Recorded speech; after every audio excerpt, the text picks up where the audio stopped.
বিপ্লবে যারা অংশ নিয়েছে সবার অংশীদারিত্বের জাতীয় সরকার গঠন করো, বিপ্লবী সরকার গঠন করো, কিন্তু আমাদের কথা শোনে নাই।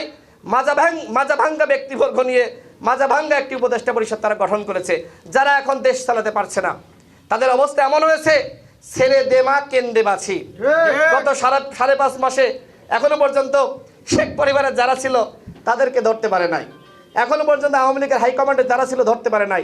ওয়ার্ড পর্যায়ে বলেন, উপজেলা পর্যায়ে বলেন, জেলা পর্যায়ে বলেন, আওয়ামী লীগের দুর্বৃত্তদেরকে গ্রেপ্তার করতে পারে নাই। তারা বরং কি করেছে, দ্রব্যমূল্যের দাম যেখানে কমাতে হবে সেখানে কমাতে না পেরে বরং ভ্যাট ট্যাক্স বাড়িয়ে দিয়েছে। কারণ কি? কারণ রাজস্ব নাই, দেশ চালাইতে পারছে না। আমি তাদেরকে বলবো, রাজনৈতিক দলগুলো আপনাদেরকে সহযোগিতা করছে, তার একটি রোড ম্যাপ চাই। পরিকল্পনাবিহীন কোনো সরকার চলতে পারে না, আনলিমিটেড কোনো সরকার চলতে পারে না। সুতরাং অনতিবিলম্বে সমস্ত রাজনৈতিক দলকে ডাকেন, বসেন, জাতীয় সংলাপের মাধ্যমে আলাপ আলোচনার ভিত্তিতে একটি রোড ম্যাপ প্রকাশ করেন। তাহলে যে অনাস্থা তৈরি হয়েছে এই অনাস্থা দূর হয়ে যাবে। দলগুলো আপনাদেরকে সহযোগিতা করলেই মাত্র আপনারা রাষ্ট্র সংস্কার করতে পারবেন। এই যে দলের সাথে দূরত্ব সৃষ্টি হয়েছে, দলগুলো এখন আর সহযোগিতা করতে চাচ্ছে না, যে কারণে আজকে আপনারা ব্যর্থ হওয়ার পথে। এই সরকার যদি ব্যর্থ হয় তাহলে বাংলাদেশ ব্যর্থ হয়ে যাবে। এই সরকার ব্যর্থ হলে বিপ্লব ব্যাহত হয়ে যাবে।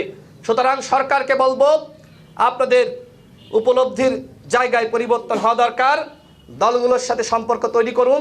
যেমনিভাবে 5 আগস্টের পরে দলগুলো আপনাদেরকে সরকার গঠন থেকে শুরু করে প্রত্যেকটা কাজে সহযোগিতা করেছে, আপনারা যদি দলগুলোর সাথে সম্পর্ক আবার বাড়ান তাহলে এই সহযোগিতা সবসময় অব্যাহত থাকবে, আপনারা ন্যূনতম রাষ্ট্র সংস্কার করতে পারবেন। কিন্তু নির্বাচনের প্রসঙ্গ আপনারা এড়িয়ে গিয়ে আপনারা আরেকটি ফখরুদ্দিন, মঈনুদ্দিন হওয়ার চিন্তা করলে আপনাদের পতন কিন্তু ওদের মতনই হবে। আমরা চাই না কোনো আন্দোলন করে আপনাদের নামানো লাগুক। তার আগেই আপনারা একটি রোডম্যাপ ঘোষণা করুন, আপনাদের পরিকল্পনা প্রকাশ করুন। গণ অধিকার পরিষদ সরকারের সাথে রয়েছে, সরকারকে সহযোগিতা করবে। অন্যান্য সকল দলকে বলবো, আপনারা সরকারকে সহযোগিতা করুন।